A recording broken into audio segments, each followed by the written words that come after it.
Déjeme saludar al maestro Ricardo Sevilla, escritor, periodista, coordinador de opinión y de investigaciones especiales en Regeneración MX y obviamente miembro de esta familia sin censura. Querido Ricardo, ¿cómo te va? Muy buenos días todavía. Buenos días todavía, querido Vicente, me va muy bien, muchas gracias. Pues, fíjate que inicio con una frase del pensador, activista político y emblemático líder Martin Luther King. Luther King decía que un hombre no mide su altura en los momentos de confort, sino en los momentos de cambio y controversia. Aquí en México ya no existe eso, se acabó. La oposición, los periodistas neoliberales, los reporteros corporativos se niegan a debatir y llama muchísimo la atención porque el argumento, mejor dicho, su descalificación es que los periodistas de investigación que no trabajan en los grandes corporativos, por añadidura, sirven a López Obrador, sirven a la Cuarta Transformación, sirven a Morena y quién sabe qué otros enjuagues en su delirante interpretación crean. Ellos dicen que los periodistas que estamos de este lado, transmitiendo en los canales alternativos, somos una feligresía. Así nos dicen, son la feligresía de la 4T, son la parroquia de fieles de López Obrador, son su congregación, etcétera. Epítetos oprobiosos y nada más. Nosotros señalamos mediante pruebas, mediante documentación. Y esto tiene que ver con la cerrazón de lo que ellos acusan. Dicen que somos una parroquia, una congregación, fieles. Sin embargo, ellos se niegan a debatir, querido Vicente. Plantean una idea, la acompañan de un desafío y además lo hacen de manera beligerante y después se niegan a debatir. Estoy pensando concretamente en el silencio oprobioso de Ricardo Rafael al no aceptar la invitación al debate que le planteé yo, que le planteaste tú y que todos prácticamente, incluso sus propios seguidores en su cuenta de Twitter, lo alentaron. Vamos, éntrale, un encuentro, pero no lo quiso hacer. No lo íbamos a denostar, pero no se aventó al ruedo. ¿Por qué? Porque tienen una cola larguísima que les pisa. Y esto tiene que ver no solamente con este personaje, sino con otros. Fíjate que yo entiendo que aquí hay un colaborador que se llama Julio Cerroa, entiendo. Confieso que yo no lo conocía y lo vi justamente cuando tú anunciaste que ibas a debatir con Marco Levario, el director de Etcétera, el aplaudidor de Enrique Krause. Ahí yo me enteré de la existencia de este personaje. Eso es ignorancia mía, porque, bueno, yo no puedo conocer a toda la gente, ni me interesa tampoco. Pero ahí vi su despliegue inaudito de ignorancia. Un despliegue inaudito porque como moderador quedó a deber. Como personaje que incursiona o intenta incursionar en las ideas, pues bueno, fue trompicante. No sabía, por ejemplo, y se lo dije ayer, porque me hizo un señalamiento ahí, y lo digo esto no como una vendetta personal, pero sí como derecho de réplica. Dice que yo ya me perdí. Apareció ahí con un Twitter, dice, Ricardo Sevilla pasó de operador de Operación Berlín a operador de la Cuarta Transformación y que cobro con Morena o algo así. Entonces, a mí me gustaría que me lo probara. Entiendo que él dice ser un periodista de investigación. Entonces, a mí me parece muy irresponsable que un personaje que dice ser un periodista de investigación acuse este tipo de cosas, porque entonces ponen en entredicho que realmente lo sea. Yo estaría muy bien que me presentaran los videos, los contratos, los recibos de pago de que cobro. A ver, maestro, para hacerle justo a la historia, déjame leer lo que escribió, ¿no? El señor Sevilla, el señor Ricardo Sevilla ya se perdió. No le gusta que ni con el pétalo de un tuit se toque a la 4T. Pasó de operador de la Operación Berlín a operador mediático de la 4T y se vale. Me pregunto si Ricardo Sevilla, exoperador de la Operación Berlín, ahora trabaja pro bono o también cobra, pero ahora en Morena. Es pregunta. A eso te refieres, ¿no?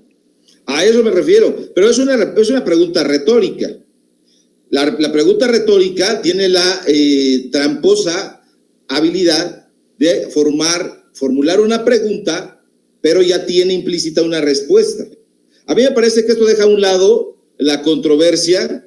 A mí me interesa muchísimo que exista una controversia que, pues bueno, estamos adoleciendo de eso, porque en los medios de comunicación se sufre de falta de diálogo, de ausencia de deliberación, pero no puedes presentarte a un lugar y lanzar una acusación así nada más, y si lo haces, pues bueno, tienes que darle la oportunidad al otro de defenderse y que te pruebe lo contrario, porque de eso se trata. Estamos nosotros, entiendo que Julio también, yo no soy su enemigo, no lo conozco, insisto, y su trabajo tampoco, apenas vi un par de cosas ahí que lo estuve googleando, etcétera, pero no lo conozco. Entonces, yo no lo desacredito.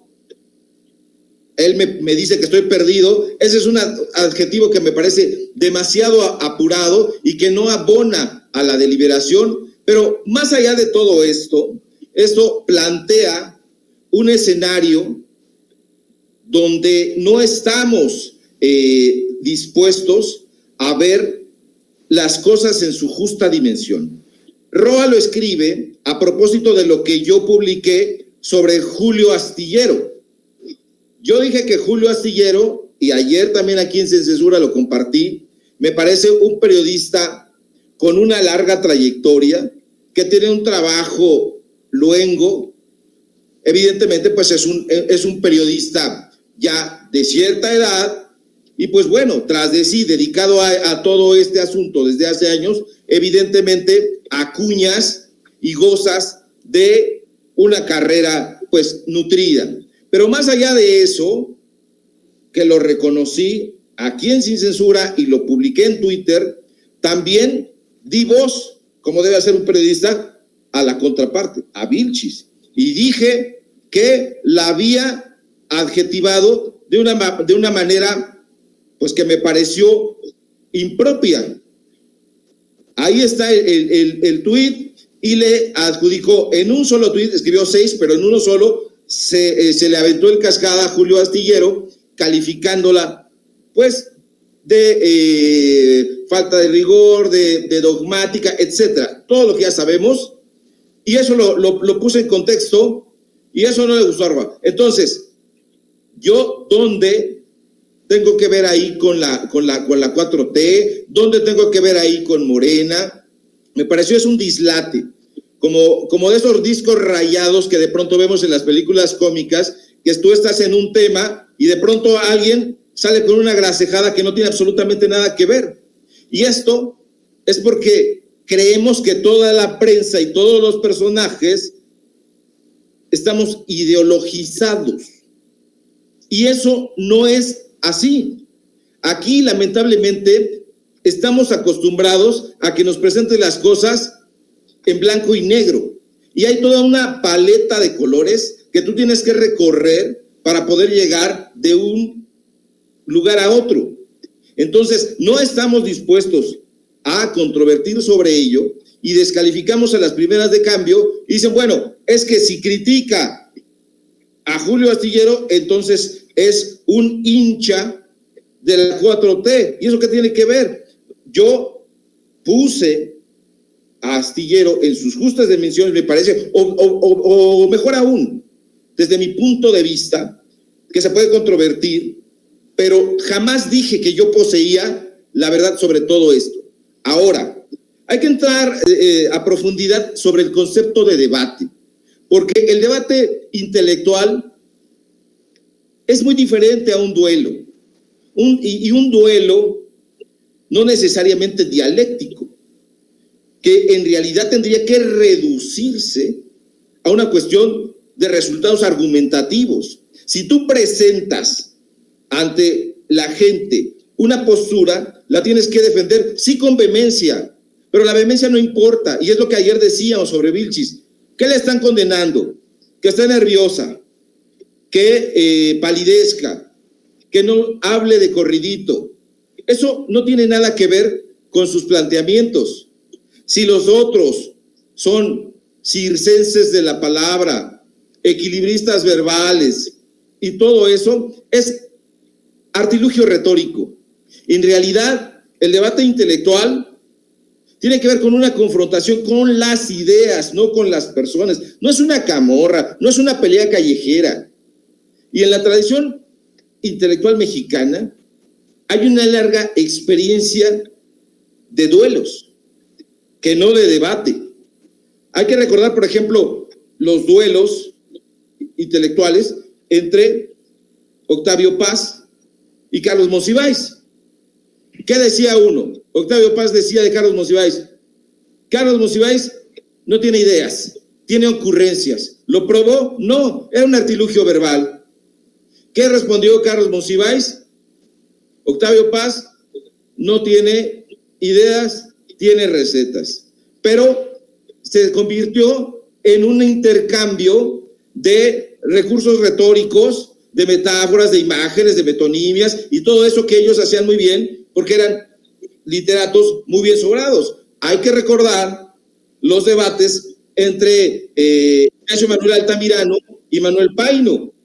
Para la gente boba como esta gente que se dice intelectual, que ponen en un solo saco a la tradición liberal decimonónica, que dice que eran amiguitos, y Guillermo Prieto y Zarco e Ignacio Ramírez andaban prácticamente de la mano en todos los foros, es una mentira. Ignacio Manuel Altamirano, que fue diputado, que fue congresista liberal, pidió que mataran a Paino en la tribuna, y ahí está en las obras completas de Ignacio Manuel Altamirano, donde pide la cabeza. Entonces, este tipo de confrontamientos son duelos, y no hay que tomar eso como un ejemplo para que nosotros podamos controvertir, para que podamos incluso dialogar, porque el debate es muy importante para la sociedad mexicana.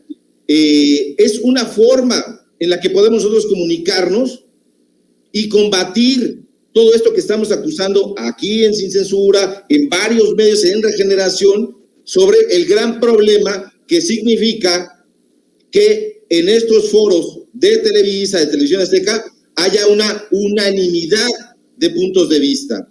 Tenemos que abrir espacio al debate responsable, y no lanzar acusaciones a vuela pluma, o peor aún, como dice la frase hecha, arrojar la piedra y esconder la mano. Ayer Fernando García Ramírez, subdirector de facto de Letras Libres, porque no aparece el directorio, pero es el subdirector de Letras Libres, salió a acusar. Ayer en Sin Censura presentábamos toda esta historia sobre la vigilancia que tenía en Operación Berlín el equipo de Krause sobre López Obrador.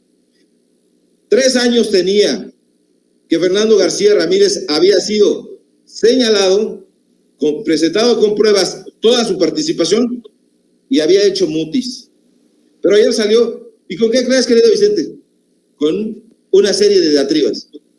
Me llamó descerebrado, dijo que no hicieran caso a lo que decía. Yo le estaba ofreciendo sus correos electrónicos, donde él en Regeneración está el reportaje con todos los elementos y no lo debatió, le valió gorro. Entonces apeló a la caricaturización, al descreto, y dijo, no le hagan caso a este descerebrado. Imagínate nada más, estos tipos son los que trabajan para Manuel Arroyo, el dueño del Financiero, el dueño del Bloomberg. A mí se me hace, maestro Ricardo Sevilla, que están, como diría el presidente Andrés Manuel López Obrador, hoy de Enrique Krause, están ofuscados, maestro Sevilla. Están completamente ofuscados, sí, y están mellados, están marchitos ya. ¿Por qué? Más allá de la longevidad física que tienen, ya tienen también una longevidad intelectual, tratando de conducir los destinos artísticos, intelectuales, periodísticos, informativos en México. Y los niños, como dice la frase también, ya crecieron. Los niños, las niñas ya crecieron y se hicieron respondones. Entonces, todas esas generaciones que fueron mancilladas, maltratadas, ninguneadas y que se fueron formando en las mazmorras de la cultura, porque estos sujetos los echaban, les cerraban las puertas, los desacreditaban, los apeaban y no aceptaban llevar el caballo como el palafrenero de García Ramírez.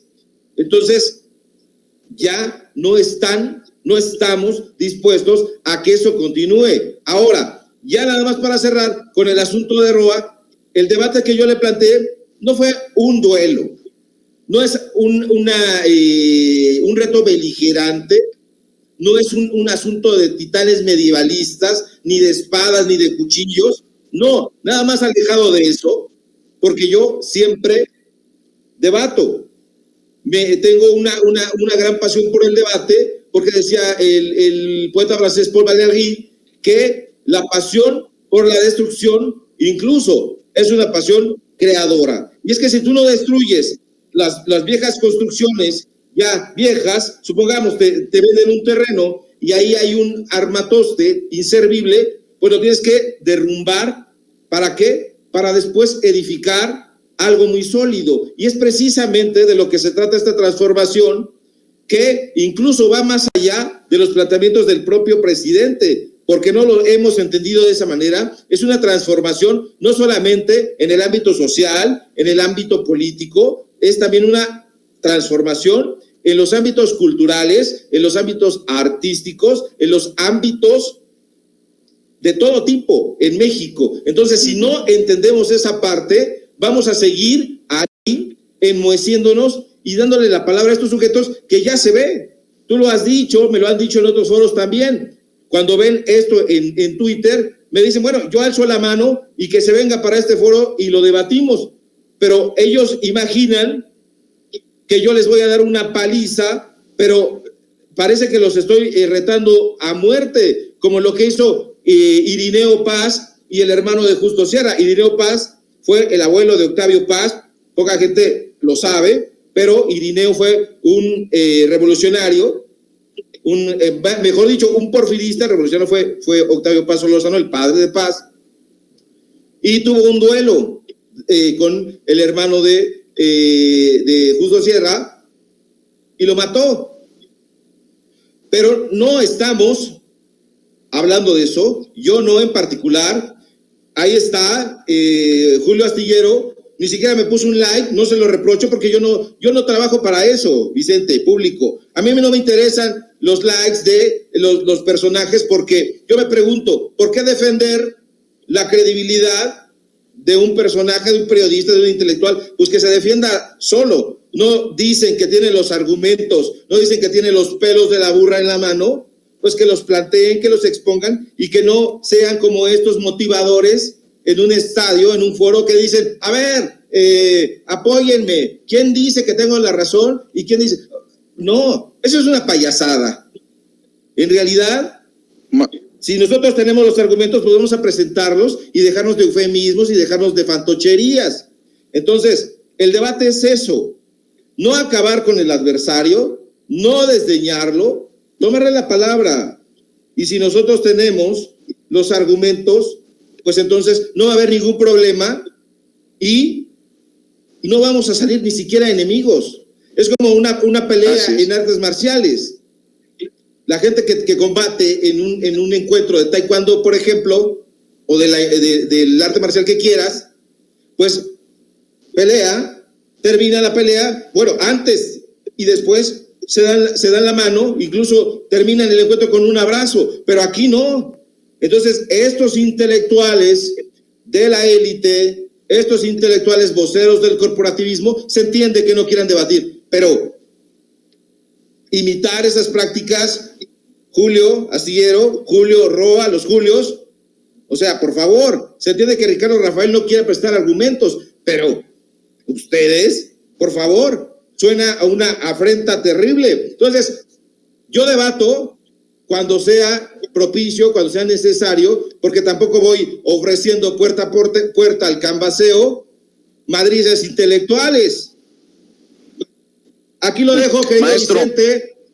Maestro, antes de que te vayas, hablando de madrizas intelectuales, dame tu opinión acerca de esto que dijo el presidente Andrés Manuel López Obrador de Enrique Krause. Grábeme, don David. El presidente Andrés Manuel López Obrador creo que dio cátedra para una figura tan desgastada como Enrique Krause. Lo exhibe en toda su contradicción. Una dictadura plebiscitaria es imposible, porque el plebiscito es parte fundamental de la democracia. Mole, doña María, así lo dijo el presidente Andrés Manuel López Obrador sobre las declaraciones que aquí le presentamos hace un par de días de Enrique Krause sobre el hoy presidente. Estaba leyendo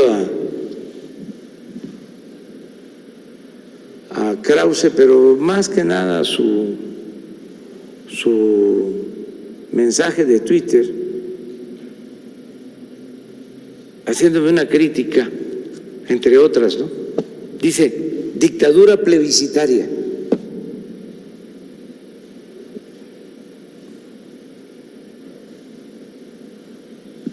Fíjense lo absurdo. ¿Cómo va a haber una dictadura plebiscitaria? Pues es un contrasentido. La dictadura no puede ser plebiscitaria, porque el plebiscito tiene que ver con la democracia. El problema de Krause es que no sabe de política, no sabe de ciencia política. Y además, si está ofuscado, pues más se confunde. Fue a España a recibir un premio del Rey.